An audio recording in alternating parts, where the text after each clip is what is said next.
Hello friends, welcome to சமையல் சம்பவம். இன்னைக்கு நம்ம சேனலில் குண்டு குண்டான ரவை பணியாரம் எப்படி பண்ணுறதுன்னு பார்க்கலாம். அதுக்கு முன்னாடி நம்ம சேனலை நீங்கள் சப்ஸ்கிரைப் பண்ணலன்னா சப்ஸ்கிரைப் பண்ணிக்கோங்க. ஆல்ரெடி சப்ஸ்கிரைப் பண்ணவங்களுக்கு தேங்க்யூ ஸோ மச். இந்த ரவை பணியாரம் ரொம்பவே ஈஸியாக செஞ்சிடலாம். இப்போது இது எப்படி பண்ணலான்னு பார்க்கலாம். வாங்க வீடியோக்குள்ளே போகலாம்.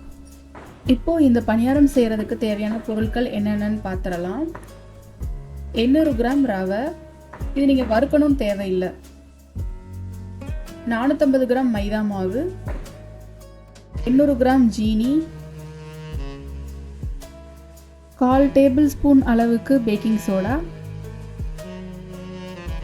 25 ஏலக்காய்,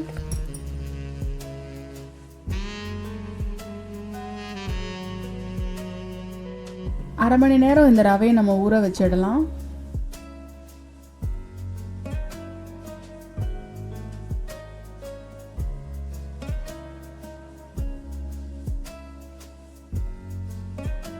இப்போ ஊற வச்ச ரவையை வடித்து எடுத்துகிட்டு வந்திருக்கேன். நான் ஒரு அரை மணி நேரத்துலேருந்து 45 நிமிஷம் வரைக்கும் ரவையை ஊற வச்சுருக்கேன். இது கூட மைதா சேர்த்துடலாம். அடுத்ததாக எடுத்து வச்சிருக்க ஜீனியும் உள்ளே சேர்த்துக்கலாம்.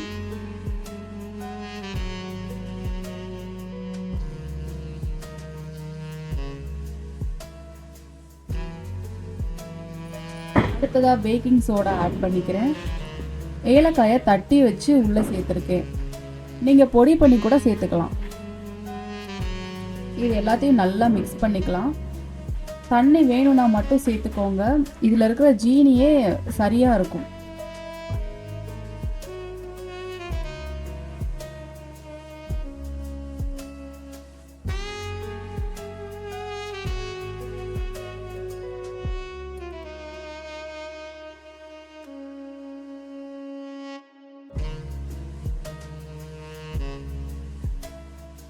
இப்போ பாருங்கள், நான் இதில் தண்ணி எதுவுமே சேர்க்கலை. அதில் இருக்க ஜீனியே கொஞ்சம் நல்லா மெல்ட் ஆகிட்டு இந்த பதத்துக்குள்ள இருக்கணும். இப்படி இருந்தால் தான் அதிகமாக எண்ணெய் குடிக்காமல் நல்லா வரும்.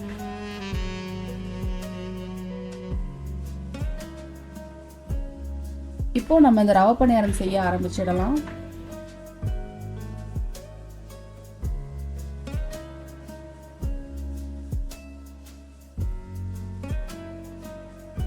ஒரு பேன்ல எண்ணெய் ஊற்றிக்கிறேன். எண்ணெய் சூடாயிடுச்சு.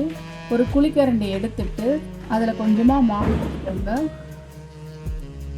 மெல்லமாக ட்ராப் பண்ணணும் அந்த மாவை. இந்த மாதிரி ஒரு 4-5 உருண்டை அளவுக்கு நான் போட்டுக்கிறேன். அது ஒரு 10 செகண்டுக்கு அப்புறம் அந்த மாவு மேலே எலும்பி வரும் பணியாரம் மாதிரி.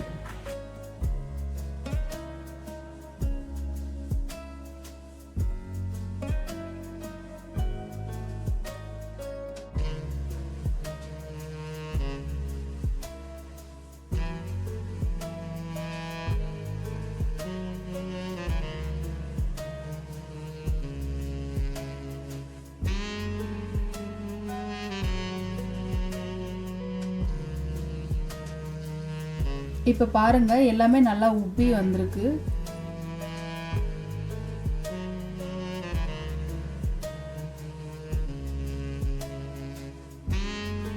எல்லா பக்கமும் திருப்பி விட்டுக்கோங்க. அப்பனா தான் ஈவனாக ஃப்ரை ஆகும். கோல்டன் ப்ரௌன் கலரில் வந்ததும் நம்ம அதை வெளியில் எடுத்துடலாம். இப்போ குண்டு குண்டா சூப்பராக ஸ்வீட்டான பணியாரம் ரெடி ஆயிடுச்சு. நீங்களும் இந்த ரெசிபியை உங்கள் வீட்டில் ட்ரை பண்ணி பாருங்கள். உங்களுக்கு இதோட டேஸ்ட் பிடிச்சிருந்துச்சுன்னா உங்கள் ஃப்ரெண்ட்ஸ் அண்ட் ஃபேமிலி கூட ஷேர் பண்ணிக்கோங்க. நம்ம சேனலை மறக்காமல் சப்ஸ்கிரைப் பண்ணிக்கோங்க. நம்ம நெக்ஸ்ட்டு வேறு ஒரு ரெசிபியோட மீட் பண்ணலாம். தேங்க்யூ ஃபார் வாட்சிங்.